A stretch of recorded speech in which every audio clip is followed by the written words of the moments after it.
Good morning, Charlotte. Thank you for making time today. It's great to see you.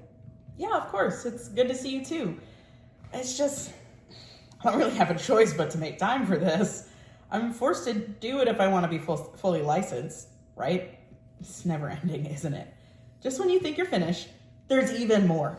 It feels like I'll never be able to practice on my own without someone watching over me all the time. You went through this too, though, so you get it, right? I can certainly relate to feeling overwhelmed and burned out. Is that how you feel? Well, overwhelmed, but frustrated and tired too. That this takes so long. Honestly, I feel like I'm drowning sometimes.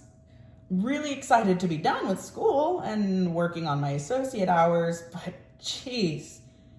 Anyway, it doesn't matter. I don't want to take up our supervision time, so you can get started with whatever. Charlotte, I can tell this is really bothering you. The goal of supervision isn't to make things harder or more frustrating. In fact, the goal is to ensure supervision is helpful and collaborative, not a burden or something to simply check off the to-do list. It absolutely does matter. And your feelings about this may have an impact on your professional growth. Please tell me more about this that's taking so long. You know, this. Becoming a fully licensed LPC. I mean, I guess I knew everything I had to do when I started, but I didn't really know how much time and work and money and supervising. I was excited when I first started. I'm sure you remember, but it's a year later and I still have 700 hours to go. For one thing, I feel confident. Like I know what I'm doing at this point, and if I have a question or I'm not sure what to do with a client, I can ask one of the LPCs at my site for their advice. We have case consultations every week. It's not that I don't appreciate you and what you're doing. It just feels like I have to run everything by you. I'm just tired and ready to make my own decisions. Charlotte, I appreciate your honesty with me. This makes sense, especially given how close you are to finishing your associate hours. You are a level 2 supervisee, so you have less in front of you than you do behind you in applying for full licensure. With all that expertise and experience, supervision may feel like a chore right now. The goal is not to micromanage you, but to provide you the most meaningful support for your growth at all stages, including this one. Thanks, Ms. Hutchison. I appreciate that. Sometimes it just feels like I'm past the point of needing this kind of hand-holding. Could really use the time for myself. Charlotte, you've developed a considerable amount of autonomy in the last year. It might be helpful to keep in mind that even seasoned professionals continue their development and to maintain competence and ensure quality of care for their clients. Supervision is a wonderful opportunity for new professionals to reinforce the competencies they learned in school and ensure that their clients are receiving that quality care. What challenges are you facing now? I encourage you to trust your own internal direction. Well, I get frustrated a lot with how long this is taking. I'm glad I took a month off last year for my wedding and my honeymoon, but I also feel kind of guilty for taking that much time. Everyone else seems to get their notes done so fast, too, and it takes me hours to do mine. I'm not even sure I chose the right career anymore, but it's too late now.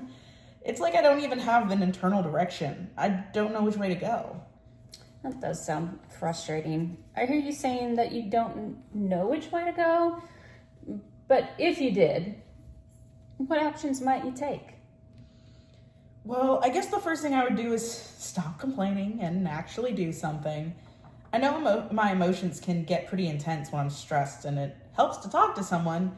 I've been thinking I need to schedule an appointment with a counselor.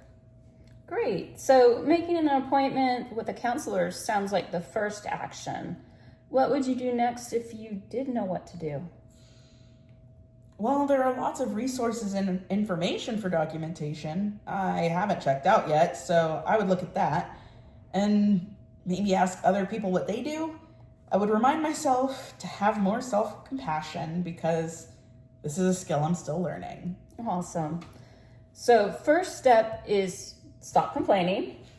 Second, make an appointment with a counselor.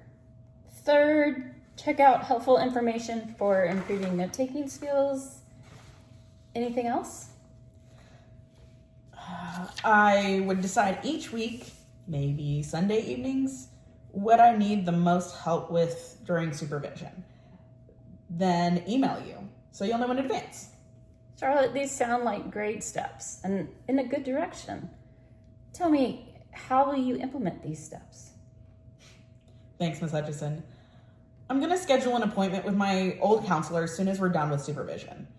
The next time I'm at work, I'm going to send a message in our group chat for suggestions on resources for note-taking and documentation. I'll set a reminder on my phone right now. And on Sundays, I already review my schedule for the week, so I'll include the email to you during that time too. Is it too much for you to check in with me next week and see how I did with this? Wonderful. I have no problem checking in with you and seeing how you're doing with these goals. I'll make a note of that on my to-do list for our supervisor sessions. That sounds good. I already feel better.